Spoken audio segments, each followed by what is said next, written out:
Hello everyone, मेरा नाम अक्षता अग्रवाल है और मैं एक क्लिनिकल डाइटिशियन हूँ। आज जो वीडियो मैं आपके लिए लेकर आई हूँ ये एक रिक्वेस्टेड वीडियो है। तो जैसे कि आप सब जानते ही हैं कि करवा चौथ आने वाला है और करवा चौथ जो है वो एक बहुत स्पेशल ओकेजन है और बहुत धूमधाम से इंडिया में मनाया जाता है। तो करवा चौथ जो है इसमें जो लेडीज़ फास्टिंग करती हैं तो वो कुछ कॉमन कंप्लेंट्स बताती हैं।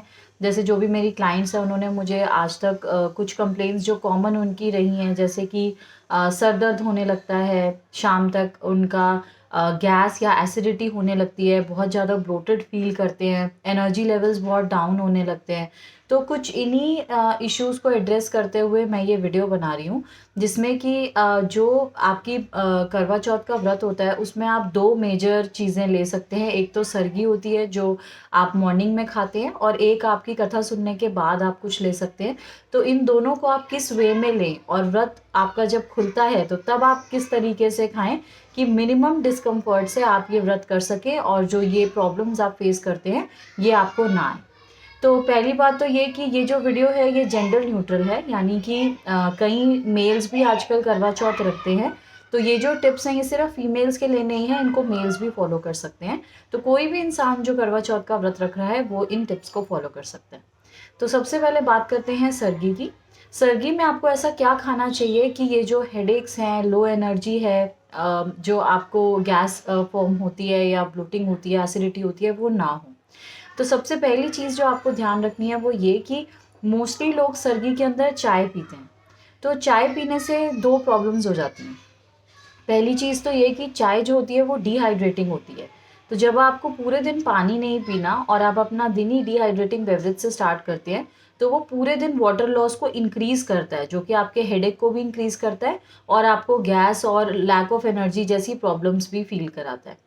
सेकेंडली जब आप चाय से अपना डे स्टार्ट करते हैं तो आपको बहुत ज़्यादा एसिडिटी बढ़ने का चांस रहता है, क्योंकि आप खाली पेट हैं और उस समय खाली पेट पे आपने सीधा चाय ले ली है, तो पिछली रात से जो भी आपका पेट खाली था, सीधा चाय लेने की वजह से और एसिड्स बनने का चांस बढ़ जाता है। तो एसिडिटी, हेडेक और ब्लोटिंग जैसी प्रॉब्लम्स, लैक ऑफ एनर्जी जैसी प्रॉब्लम्स इंक्रीज हो सकती हैं चाय लेने से।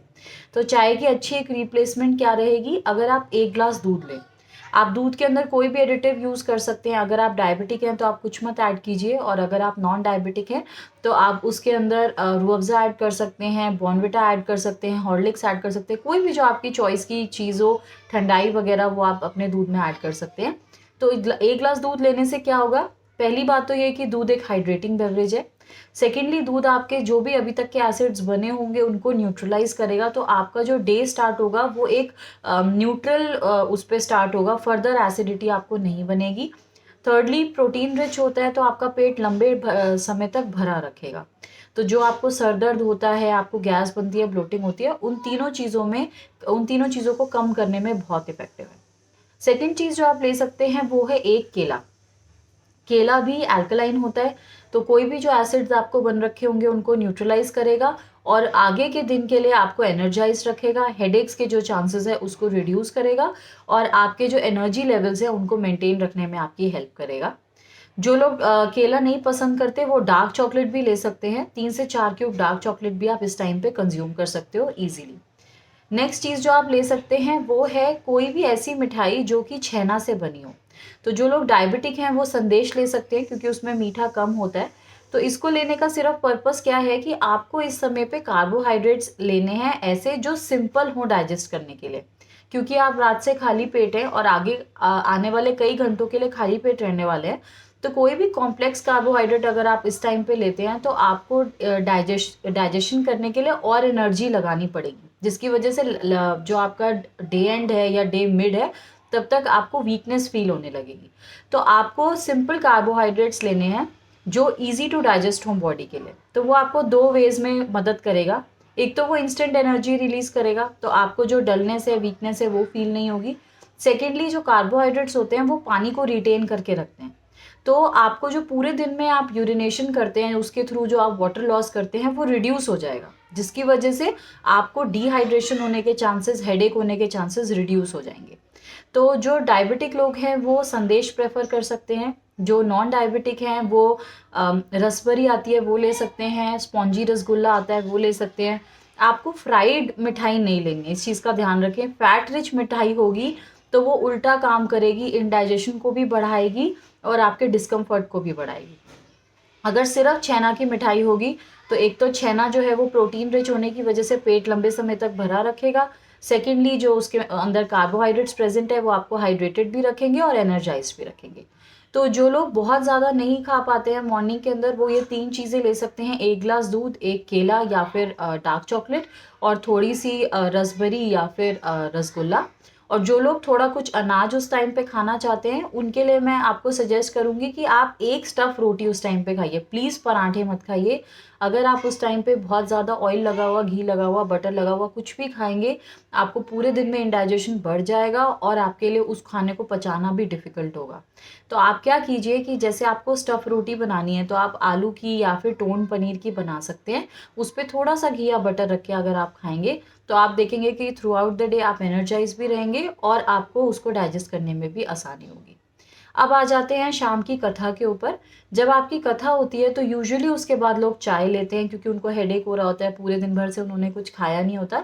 पर जैसे कि मैंने आपको बताया कि जैसे ही आप चाय लेंगे तो डिहाइड्रेशन और बढ़ जाएगी और जो हेडेक है वो वर्स हो सकता है, आपका इनडाइजेशन वर्स हो सकता है और एनर्जी लेवल्स और ड्रॉप हो सकते हैं। तो उसका एक अच्छा ऑल्टरनेटिव क्या है कि आप उस टाइम पे ऐसा बेवरेज लीजिए जो आपको हाइड्रेट करे, डिहाइड्रेट करने की जगह। तो आप जूसेस ले सकते हैं, आप दूध ले सकते हैं और अगर आप ये नहीं लेना चाहते तो नींबू पानी सबसे सिंपल सॉल्यूशन है उस समय लेने के लिए। नींबू पानी का जो बेस होता है वो अल्कलाइन होता है, तो उसकी वजह से क्या होगा कि कोई भी एसिड्स जो तब तक बन चुके हैं बाय एनी चांस तो वो न्यूट्रलाइज हो जाएंगे। ऊपर से उसमें सॉल्ट कंटेंट जो है वो आपके हेडेक्स में मदद करेगा, पानी को और लूज होने से बॉडी से प्रिवेंट करेगा और प्लस जो लेमनेड होता है वो हाइड्रेटिंग भी होता है। तो थोड़ी सी शुगर के साथ अगर आप लेमनेड लेते हैं तो वो उससे बेस्ट कोई चीज़ नहीं है उस टाइम लेने के लिए।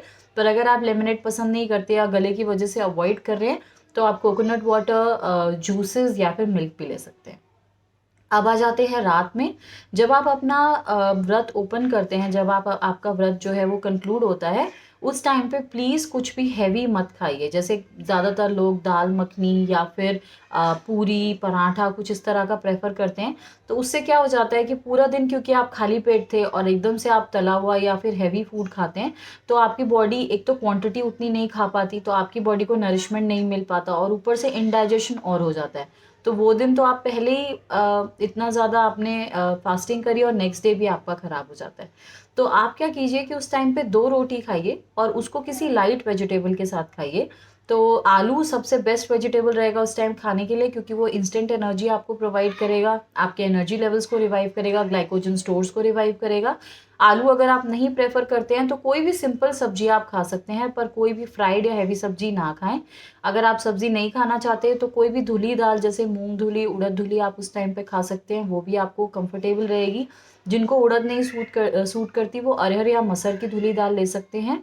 और अगर आप ये भी नहीं खाना चाहते तो दही चावल आप खा सकते हैं। दही चावल बहुत कंफर्टेबल रहेगा, एनर्जाइज भी करेगा, आपके स्टमक को आराम पहुंचाएगा और आपके जो दिन भर का स्ट्रेस आपके डाइजेशन ने झेला है उसको कम्बैट करने में हेल्प करेगा। तो आई होप ये टिप्स आपको काम आएंगी। आप इसे इस करवा चौथ पे ज़रूर अप्लाई करके देखिए और कमेंट सेक्शन में अपने फीडबैक को देना मत भूलिएगा। और ये जो भी आपकी फ्रेंड्स हों, जितने भी लोग हैं जिनको आप जानते हैं जो करवा चौथ का व्रत कर रहे हैं और उनको इस तरह की प्रॉब्लम्स आती हैं, उनके साथ इस वीडियो को ज़रूर शेयर कीजिए। मेरे चैनल को सब्सक्राइब कीजिए क्योंकि मैं ऐसा हेल्पफुल कंटेंट पोस्ट करती रहती हूँ। आने वाले वीक्स के अंदर मैं दिवाली के ऊपर भी टिप्स देने वाली हूँ। तो जो भी आपके कोई रिक्वेस्टेड टॉपिक हो, किसी टॉपिक पे आप चाहते हैं कि मैं वीडियो बनाऊँ तो उसको कमेंट सेक्शन में आप लिख सकते हैं। मैं कोशिश करूँगी कि आने वाले वीक्स में मैं उनको कवर करूँ। मैं आपसे अगले वीडियो में मिलूँगी। Thank you.